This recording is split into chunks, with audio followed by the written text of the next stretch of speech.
ও নবী, আপনাকে আমি পৃথিবীর জমিনে আসমান জমিন গ্রহ নক্ষত্র যত যাই কিছু পৃথিবীর জমিনে আছে সমস্ত কিছু আমি আল্লাহ তাআলার প্রশংসা করে। কার প্রশংসা করে? যত মাখলুকাত আছে সমস্ত মাখলুক কার প্রশংসা করে? কার তাসবিহ পাঠ করে?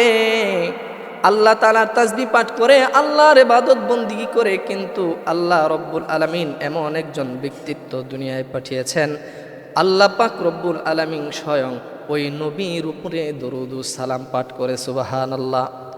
আল্লাহ পাক রব্বুল আলামিন ডাক দিয়ে বলে, ও পয়গম্বর, এই পৃথিবীতে যত আমি মাখলুকাত বানিয়েছি, গাছ তরুলতা থেকে শুরু করে নিয়ে সমস্ত মাখলুকাত আমি আল্লাহ তাআলার প্রশংসা করি, আমি আল্লাহ তাআলার উপর এরকম করে ইবাদত বন্দেগী করে।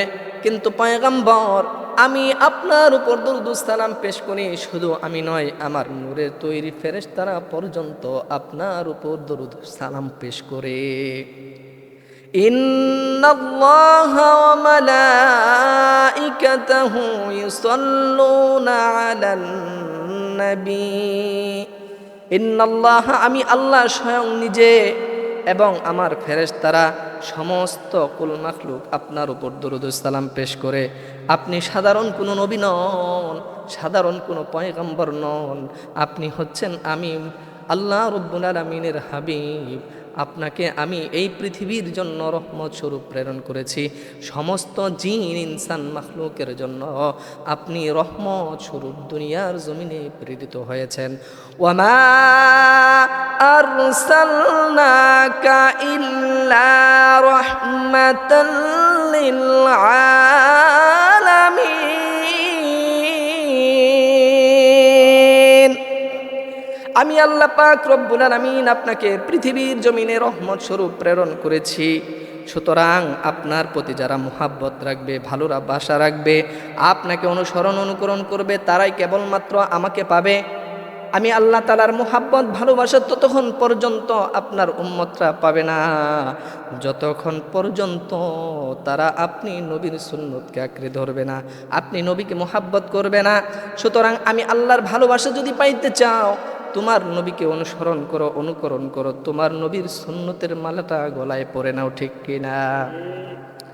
এই জন্য এই পয়গম্বরকে আল্লাহ পাক রব্বুল আলামিন যার ওরসে পৃথিবীর জমিনে পাঠিয়েছেন তার নাম হচ্ছে আব্দুল্লাহ। আব্দুল্লাহর কেমন মর্যাদা! স্বয়ং শুধু কেবলমাত্র আব্দুল্লাহর আলাদা কোনো মর্যাদা নয়, বরং আব্দুল্লাহর ওরসে বিশ্ব নবী আসবেন। এই জন্যই আব্দুল্লাহর মর্যাদা আল্লাহ তাআলা বাড়িয়ে দিয়েছেন। সমগ্র আরব বিশ্বে রমণীরা এরকম করে আব্দুল্লাহর পিছনে লাইন লাগাইতো, তার চেহারাটা একমাত্র এক নজর দেখার জন্য রাস্তা দিয়ে সিরিয়াল লাগাইতো। আর তাদের বাবাদেরকে বলতো, বাবা আপনি আব্দুল মুত্তালিবের সন্তান, আব্দুল্লাহর কাছে আমাদের বিবাহের প্রস্তাব নিয়ে যান। এরকম করে শত শত হাজার হাজার প্রতিদিন আব্দুল্লাহর বাড়িতে আব্দুল মুত্তালিবের কাছে এরকম করে বিবাহের প্রস্তাব যাইতো। আর সমস্ত রমণীরা এরকম করে রাস্তার মধ্যে সিরিয়াল লাগায় দিত আব্দুল্লাহকে এক নজর দেখার জন্য। কারণ কি রে মুমিন? কারণ কি? একমাত্র কারণ হলো আব্দুল্লাহর ওরসে যেহেতু সরকার দু আলম বিশ্ব নবীর জন্ম হবে, এই জন্য তার নূরের আভা তার কপালের মধ্যে এরকম করে চমকাইতো। এমন আকর্ষণ, এমন আকর্ষণ, এমন আকর্ষণ আল্লাহ তাআলা আব্দুল্লাহর চেহারার মধ্যে দিয়ে দিয়েছিল, যেই আকর্ষণে, যেই নূরের ছটায় সমগ্র আরববাসী এরকম করে মুগ্ধ হয়ে যাইত। প্রতিদিন সকালবেলা সমস্ত পেশাজীবী মানুষ আব্দুল্লাহর দরজা এরকম করে ভিড় লাগাইতো। কারণ কি? আব্দুল্লাহ এমন বরকতময় একজন মানুষ ছিলেন, যার চেহারা দেখে যদি কোনো কৃষক কৃষি কাজে যাইতো তার বরকত হইতো। কোনো ব্যবসায়িক যখন ব্যবসার জন্য রওনা করতেন, সর্বপ্রথম ফজরের পরে আব্দুল্লাহর দরজায় আইসা দাঁড়ায় থাকতেন, কখন আব্দুল্লাহ ঘুম থেকে উঠবে আর কখন আব্দুল্লাহর দরজাটা খোলা হবে। আব্দুল্লাহর দরজা খুলবে, আব্দুল্লাহর ওই নুরানি চেহারা দেখে যদি ব্যবসায় যায়, আমার ব্যবসার মধ্যে আল্লাহ পাক রব্বুল আলামিন ভরপুর বরকত দিয়ে দিবেন। এমন একটা অবস্থা। আব্দুল মুত্তালিব বলে, ও আরবের মানুষেরা, তোমরা কি শুরু করলে? কেন আমার সন্তান আব্দুল্লাহকে এরকম করে তোমরা বিরক্ত করো? আমি তো বিরক্ত হয়ে গেলাম। আব্দুল্লাহর আম্মা আব্দুল মুত্তালিবের স্ত্রী রমণীদেরকে ডেকে ডেকে বলেন, ও আরবের রমণীরা, আমার সন্তানের মধ্যে তোমরা কি পাইলা? আমার সন্তান আব্দুল্লাহ তো এই আরবের মধ্যে একমাত্র যুবক নয়, আরো হাজার হাজার যুবক এই আব্দুল্লাহর মতো এই আরবের মধ্যে আছে। সুতরাং তোমরা সেই যুবকদেরকে ছেড়ে কেন আমার আব্দুল্লাহর পেছনে পড়েছ? ওই রমণীরা এরকম করে তাকে জবাব দেয়, ও আব্দুল্লাহর মা,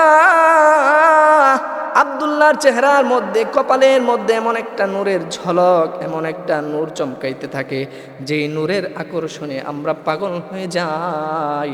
এক নজর দেখার জন্য আব্দুল্লাহর জন্য রাস্তায় অপেক্ষা করতে থাকি। এমন একটা অবস্থা চলতেছিল। ইতিমধ্যে আব্দুল্লাহর বিবাহ বন্ধন এরকম করে আমিনার সাথে সংগঠিত হয়ে গেল।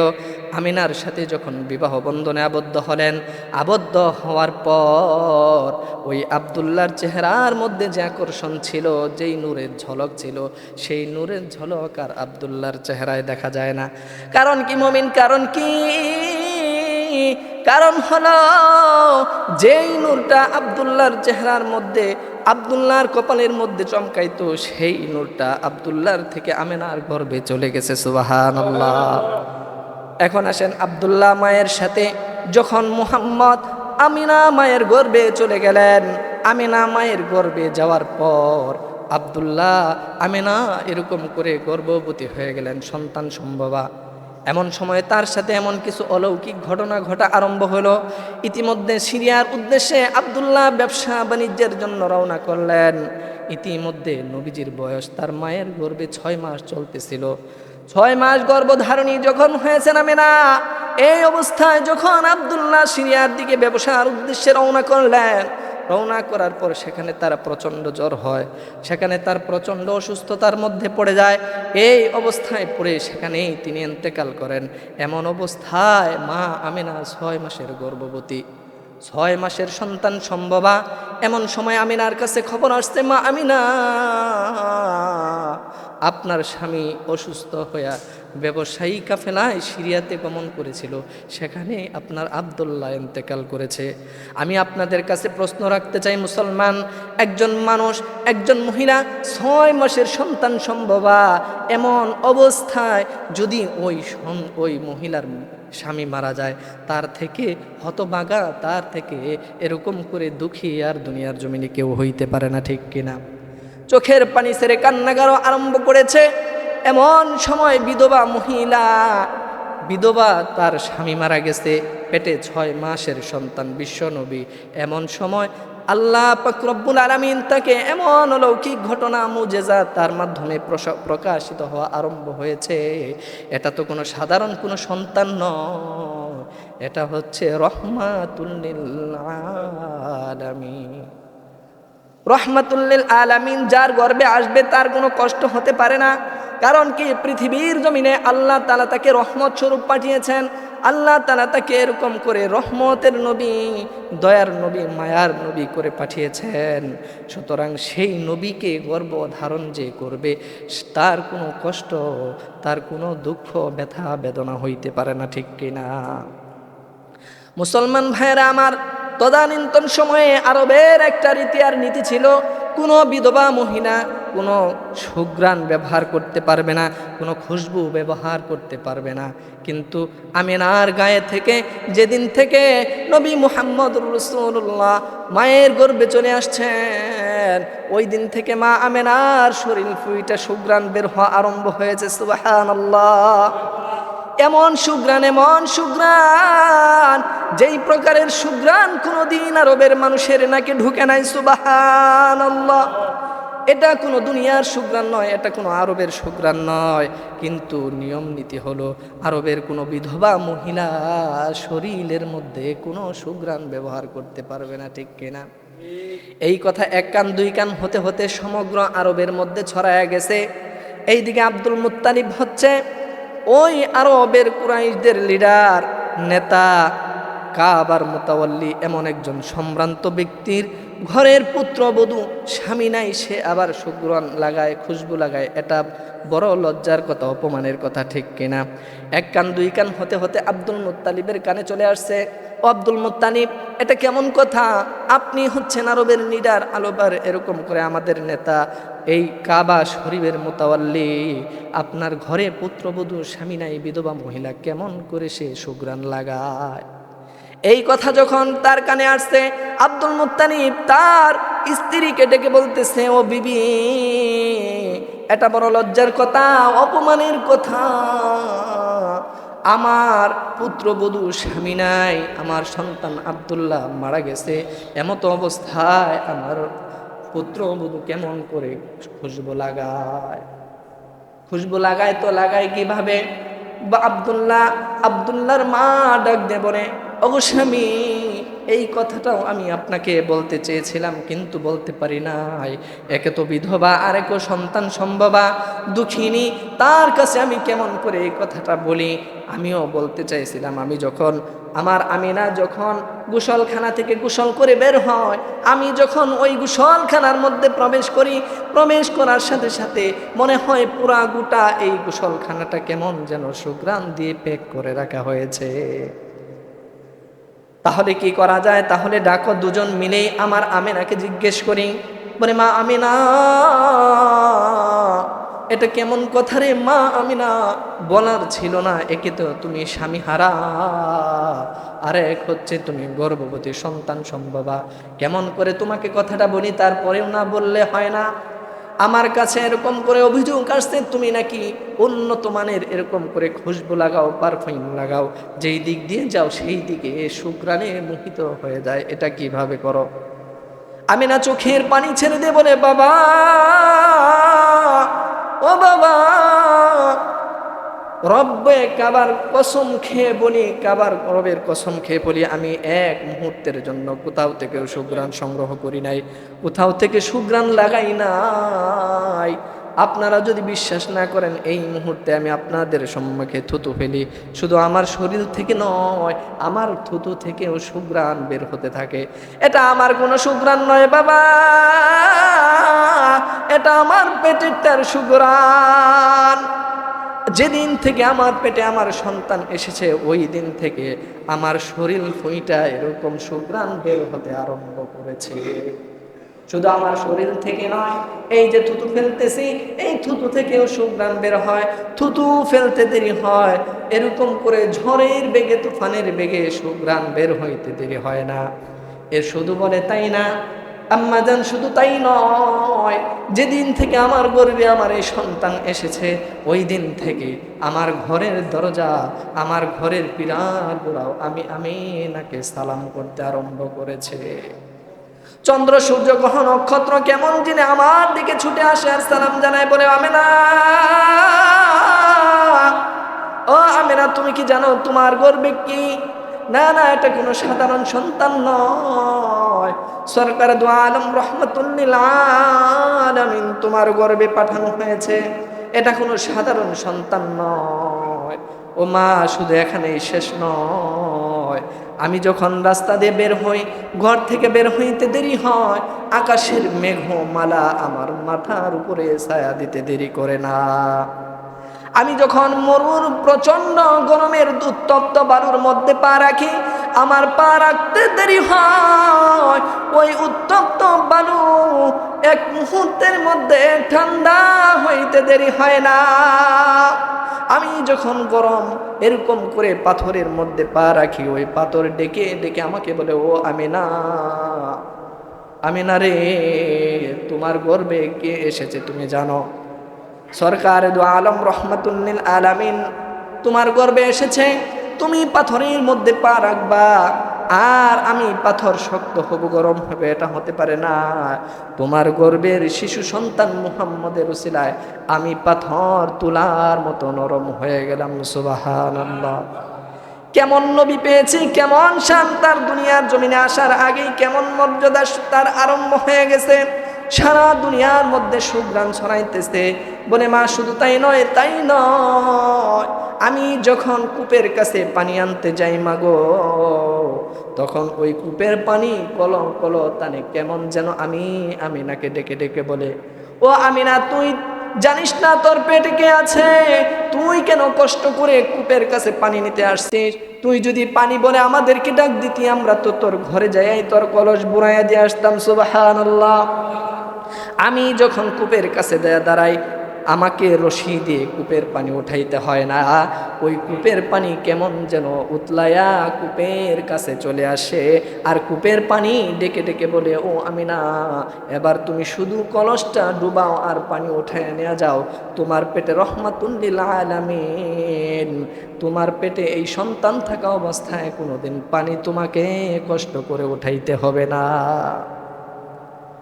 কয় মা, এখানেই শুধু শেষ নয়, আমার বান্ধবীরা যখন এরকম করে পানির জন্য যায়, তারা বলে, আমিনা রে, একটু কূপের কাছে দাঁড়ায় থাক। তুই যতক্ষণ পর্যন্ত কূপের কাছে দাঁড়ায় থাকস, পানিগুলা পারে উঠে থাকে। আমিনা যখন চলে আসে, কূপের পানি আবার নিচে চলে যায়। এরকম করে যেদিন থেকে এই সন্তান আমার পেটে এসেছে, সেদিন থেকেই ফেরেশতারা এসে আমাকে সালাম করতে আরম্ভ করেছে। আমি যেই রাস্তা দিয়ে হাঁটি, গাছ তরুলতাগুলা এরকম করে ঝুঁকে ঝুঁকে আমাকে সালাম করতে আরম্ভ করেছে। যেদিন থেকে এই সন্তান আমার পেটে এসেছে, ওই দিন থেকেই এরকম করে প্রত্যেকটা বালু কণা আমাকে ডেকে ডেকে সালাম করতে আরম্ভ করেছে। এমন একজন পয়গাম্বর যেদিন তার দুনিয়ার জমিনে অস্তিত্ব হয় নাই, শুধু মায়ের গর্ভে এসেছে। আল্লাহ পাক রব্বুল আলামিন যেদিন মায়ের গর্ভে এই মুহাম্মদ এসেছে, ওই দিন সমস্ত ফেরেশতাদের ছুটি ছিল, ছুটি, আনন্দ আর হল্লোর আনন্দ শুরু হয়ে গেছে। এক মোহনার মাছ আরেক মোহনার মাছের কাছে গিয়ে বলতেছে, শুনছনি, মুহাম্মদের অস্তিত্ব দুনিয়ায় হয়ে গেছে।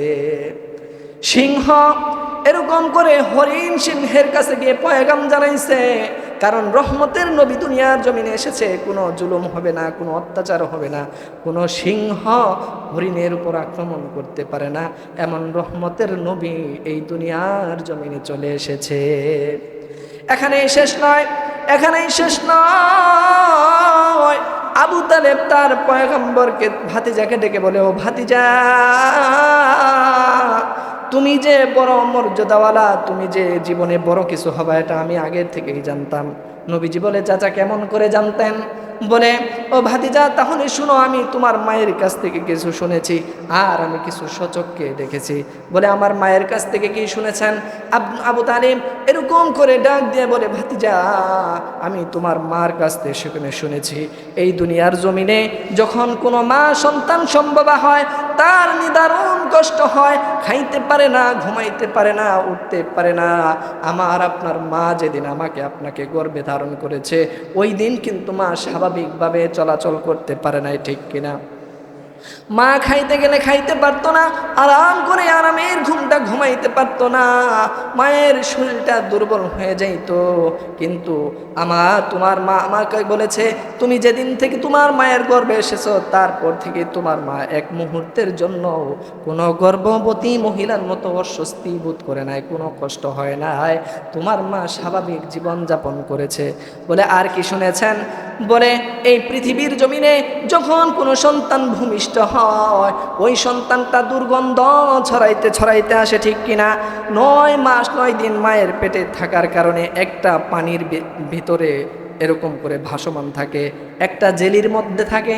যারা ধাত্রী ওই ঘরে সন্তান প্রসব হয়, তারাই শুধু জানে কি বিদগুটে এক এরকম করে দুর্গন্ধ ছড়াইতে ছড়াইতে এই দুনিয়ার আমরা যারা আছি সাধারণ মানুষ সবাই দুর্গন্ধ ছড়াইতে ছড়াইতে আসছি, ঠিক কিনা? বলে, তোমার মা বলছে, তুমি যখন দুনিয়ার জমিনে ভূমিষ্ঠ হয়েছ, সেদিন তোমার পুরা ওই ঘরটা খুশবু দ্বারা এরকম করে সুঘ্রাণে মোহিত হয়ে গেছে। বলে, আর কি শুনছেন? বলেন, সমস্ত পৃথিবীতে যখন সন্তানরা আসে, তাদেরকে স্যাভলন দিয়া, ডেটল দিয়া সুন্দর করে ক্লিন করতে হয়, পরিষ্কার করতে হয়, গোসল করাইতে হয়। তোমার মা বলেছে, তোমার মার গর্ভ থেকে, পেটে থেকে কে যেন সুন্দর নিট অ্যান্ড ক্লিন পরিষ্কার করে তোমাকে দুনিয়ার জমিনে পাঠায় দিয়েছে। এই দুনিয়ার জমিনে যত সন্তান আসে, সন্তান আসার পরে তার নাভি কাটতে হয়, ঠিক কিনা? মাকতুম ওয়াসসুরর, কেমন যেন আল্লাহ পাক রব্বুল আলামিন তোমার মায়ের পেট থেকে তোমার নাভিটা কর্তন করে পাঠিয়েছে। এই দুনিয়ার জমিনে আমরা আসার পরে আমাদের প্রত্যেকেরই খতনা করানো হয়েছে, ঠিক কিনা? মাখতুনান, কে যেন মায়ের পেট থেকে পয়গম্বর ভাতিজা তোমারকে এরকম করে খতনা করা অবস্থায় দুনিয়ার জমিনে পাঠিয়ে দিয়েছে। বলে আর কি শুনেছ? যখন তুমি ভাতিজা ভূমিষ্ঠ হয়ে ওই ঘরের মধ্যে তুমি তোমার মার থেকে ভূমিষ্ঠ হয়ে তোমাকে দুনিয়ার জমিনে আসতে দেরি হয়েছে, তুমি আত্তাহিয়াতুর শুরুতে বসতে দেরি করো নাই। আত্তাহিয়াতুর শুরুতে বসেই সাথে সাথে তুমি সেজদায় লুটিয়ে পড়েছ। দীর্ঘক্ষণ পর্যন্ত তুমি সেজদায় পড়ে কি যেন বিড়বিড় করে বলতেছিলে। যখন সেজদা থেকে মাথা উঠায়া আবার তুমি এরকম করে আত্তাহিয়াতুর শুরুতে বসেছ, আত্তাহিয়াতুর শুরুতে বসে যখন তোমার এই শাহাদাত আঙ্গুলিটা তুমি এরকম করে উঠাইছ, শাহাদাত আঙ্গুল উঠাইতে দেরি হয়েছে। তোমার মা আমিনা বর্ণনা করেন, আমার সন্তান এর এই শাহাদাত আঙ্গুলির মাথা থেকে এমন একটা নূর বের হয়ে বিচ্ছুরিত হয়েছে, যেই নূরের আলোতে সমগ্র বিশ্বটা আলোকিত হয়ে গেছে। সুবহানাল্লাহ। বলে আর কি শুনেছেন? বলে ওই ঘরের মধ্যে আরো কিছু অলৌকিক ঘটনা ঘটেছে। বলে কি ঘটনা ঘটেছে? বলে তোমার মায়ের কুলে যখন তোমার এরকম করে তোমার মা তোমাকে এরকম করে কুলে নিয়েছে, এমন সময় তোমার ওই ঘরটা এরকম করে ছাদটা ফাঁক হয়ে গেছে। ছাদটা ফাঁক হওয়ার সাথে সাথে এরকম করে কুয়াশা আসতে আরম্ভ করেছে। পুরা ঘরটা কুয়াশায় আচ্ছন্ন হয়ে গিয়েছে। গায়েব থেকে একটা আওয়াজ আসছে, বলে এই সন্তানকে কিছুক্ষণের জন্য অদৃশ্য করে দাও, গায়েব করে দাও। তোমার মার কুল থেকে তুমি কিছুক্ষণের জন্য এরকম করে গায়েব হয়ে গেছো। আরেকজন এরকম করে আওয়াজ দিল, এই সন্তানকে পূর্ব পশ্চিম উত্তর দক্ষিণ সমগ্র পৃথিবী ঘুরাইয়া নিয়ে আসো। কারণ কি, ইনি হচ্ছেন বিশ্বনবী, ইনি হচ্ছেন রহমাতুল্লিল আলামিন। এই বিশ্ব নবী, তাকে যেন গোটা পৃথিবীর মানুষ তার নামে চিনে, তার গুণে চিনে, তার চেহারায় চিনে। এই জন্য সমগ্র পৃথিবীটা তাকে নিয়ে চক্কর দিয়ে আসো। যখন সমস্ত পৃথিবী চক্কর দিয়ে কিছুক্ষণ পর আবার তোমার মায়ের গর্ভে, তোমার মায়ের কোলে তোমাকে ফিরিয়ে দেওয়া হয়েছে, এমন সময় একজনকে যেন গায়েব থেকে আওয়াজ দিয়ে বলতেছে, এই শিশুর ভিতরে যত আদম আলাইহিস সালাম থেকে যত পয়গম্বর দুনিয়া ঈসা আলাইহিস সালাম পর্যন্ত যত পয়গম্বর রসুল আমি আল্লাহ তাআলা দুনিয়ার জমিনে প্রেরণ করেছি, সমস্ত নবীদের ইলম মুজিজা এবং যত ভালো গুণ আছে সমস্ত গুণগুলা এই বাচ্চার ভিতরে ভরে দাও। আবার আওয়াজ দিয়ে বলতেছে, শুধু তাই নয়, চতুষ্পদ জন্তু যত পাখির ভালো গুণগুলা আছে এই গুণগুলাও এই বাচ্চার ভিতরে ঢুকায়া দাও। যখন এই অবস্থা হইল, তোমার মায়ের কোলে তোমাকে ফিরিয়ে দেওয়া হলো। সুবে সাদেকের সময় তোমার জন্ম, পরের দিন সকালের সূর্যটা হাসতে হাসতে এরকম উদিত হয়েছে। আবার যখন বিকালবেলা অস্তমিত হয়েছে, অস্তমিত হওয়ার পর আমরা তোমাকে এরকম করে পূর্ণিমার রজনীতে বারান্দার মধ্যে শোয়াইছি। বারান্দায় তোমাকে শোয়াইতে দেরি হয়েছে। এমন সময় আমি লক্ষ্য করে দেখলাম, এতক্ষণ তো তোমার মায়ের কথা শুনেছি, তোমার মায়ের বলা কথাগুলো আমি তোমাকে শোনাইলাম, আর এইবার আমি নিজ চোখে এমন একটা ঘটনা ঘটেছে যে দৃশ্যটা দেখে আমি অবাক হয়ে গিয়েছি। বলে কি অবাক হয়েছেন? বলে আসমানের পূর্ণিমার চন্দ্রটা তোমাকে যখন এরকম করে শোয়াইছি, তুমি হাত পা নাড়াচাড়া করতেছিলে, খেলাধুলা করতেছিলে। এমন সময় আমি আসমানের দিকে তাকায় দেখি, ওই আসমানের পূর্ণিমার চাঁদটা আস্তে আস্তে আস্তে আস্তে তোমার মাথার কাছে চলে এসেছে। এমন সময় যখন তোমার মাথার কাছে চন্দ্রটা চলে এসেছে, আমি চিৎকার মেরে এরকম করে চিৎকার মেরে দিয়েছি, না জানি চন্দ্রটা তোমার মাথার উপরে পড়ে যায়। কিন্তু কি দেখলাম, না না, তোমার মাথার কাছে এসে চন্দ্রটা দাঁড়ায় গেল, আর তোমার হাত পা নাড়াচাড়া করতেছিলে, আর তোমার এই হাত তালে ওই আসমানের পূর্ণিমার চাঁদ এরকম করে খেলা করতেছিল। আসমানের চাঁদ ডান্স করতেছিল, নাচতেছিল, তোমাকে আনন্দ দিতেছিল। কারণ কি, মা আমিনা যখন সন্তান পেটে এসেছিল, ওই সন্তান যখন তার কুলে এসেছে, ওই সন্তানকে কুলে নিয়ে চোখের পানি ফেলে কান্না করে, আহারে আজকে যদি আমার আব্দুল্লাহ বেঁচে থাকতো, কত আনন্দিত হতো, কত খুশি হইতো। আমার এতিম সন্তানকে সুন্দর সুন্দর খেলনা এনে দিত, এরকম করে বিভিন্ন জায়গায় তাকে ঘুরতে নিয়ে যাইতো। আজকে বাবা হারা এই এতিম সন্তান, তাকে খেলনা কিনে দেওয়ার মতো কেউ নাই, তাকে হাতে ধরে ধরে এই মক্কার অলিতে গলিতে ঘোরানোর মতো আর কেউ নাই। এই দুঃখ ব্যথা বেচাইনি নিয়ে, চোখের পানি নিয়ে মুহাম্মদের চেহারার দিকে তাকিয়ে এরকম করে কান্না করতেছিল। ওই দিন আল্লাহ তাআলা তার ওই আমিনার সাথে ওয়াদাবদ্ধ হয়েছিল, আমিনা তুমি কান্না করো না, তুমি বিচলিত হয় না, তুমি দুঃখিত হয় না, কারণ এই সন্তান তো সাধারণ কোনো সন্তান নয়, এটা দুনিয়ার কোনো সাধারণ সন্তান নয়। এই সন্তান হচ্ছে আমার হাবিব রহমাতুল্লিল আলামিন। এ কোনো কাঠ, এ কোনো প্লাস্টিক, এ কোনো মাটির খেলনা দিয়ে খেলনা এরকম করে খেলাধুলা করতে পারে না। খেলার সময় হইতে দাও রে আমিনা, আমি আল্লাহ তাআলা আসমানের চাঁদ পাঠাইয়া তোমার সন্তানের খেলার সাথী বানাইয়া দিব। আসমানের চাঁদকে তোমার সন্তানের জন্য খেলনা বানায়া দিব। ইট কাঠ পাথর আর প্লাস্টিকের খেলনা দিয়ে আমার বন্ধু খেলাইতে পারে না। ও আমিনা, তুমি দুঃখ করতেছ, কষ্ট অনুভব করতেছ, তোমার আব্দুল্লাহ তোমার মুহাম্মদকে ঘুরাইলে আর কোথায় ঘুরাবে? এই মক্কা, মদিনা, ইয়াসরিব, এরকম করে মিশর, এই সমস্ত এলাকায় তো ঘোরার সময় হইতে দাও আমিনা। আমি তোমার সন্তান মুহাম্মদকে এমনভাবে ঘুরাবো, সপ্ত আসমানকে ঘুরিয়ে আমার ৭০,০০০ নূরের পর্দাকে বেদ করে আমার আরশ আযমে নিয়ে আমার বন্ধুকে ঘুরাইয়া আবার দুনিয়ার বুকে তোমার মুহাম্মদকে পাঠিয়ে দিব। তুমি ঘোরার চিন্তা করতেছ, তুমি দুঃখ করতেছ, দুঃখ করার কোনোই কারণ নাই। এমন একজন নবী আমাদেরকে দুনিয়ার জমিনে আসছেন, আমাদেরকে আল্লাহর কাছে নিয়ে যাওয়ার জন্য, জান্নাতে নিয়ে যাওয়ার জন্য, ঠিক কিনা? এই মুহাম্মদ আমাদের কাছে আসছেন।